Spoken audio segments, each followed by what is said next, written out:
India என்பது ஒரு பழுத்த ஜனநாயக நாடு. இன்னைக்கு வரைக்கும் இந்திய ஜனநாயகத்துக்கு ராணுவத்தின் மூலமாக ஆபத்து ஏற்பட்டதில்லை. மக்களால் தேர்ந்தெடுக்கப்பட்ட ஒரு அரசு ராணுவத்தின் தளபதி கவிழ்த்து ஆட்சியை கைப்பற்றியது அப்படிங்கிற சம்பவம் எப்போதும் நடந்ததில்லை. சுற்றி இருக்கக்கூடிய எல்லா நாடுகளிலும் நடந்திருக்கிறது.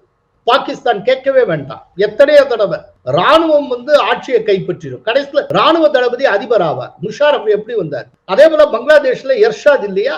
அதே போல நேற்றைக்கு வரைக்கும் துப்பாக்கிகளை தூக்கி கொண்டு தலைமறைவாக இருந்த மாவோயிஸ்டுகள் திடீர்னு நேபாளத்தில் ஆட்சியை கைப்பற்றினார்கள். அதே போல கடந்த காலத்துல ஒரு மிக பெரும் பயங்கரவாதிகளாக அறிவிக்கப்பட்டிருந்த ஜனதா விமுக்தி பரமுனா அதற்கு பிறகு மெயின் ஸ்ட்ரீமுக்கு இன்றைக்கு ஸ்ரீலங்கால ஆட்சியை கைப்பற்றி இருக்கிறது. அனுரகுமார திசாநாயக் அவர்லாம் ஒரு காலத்துல ஆயுதம் ஏந்தியவர். இப்படி எல்லா தடுமாற்றங்களும் எல்லா நாடுகளும் சந்தித்திருக்கிறது.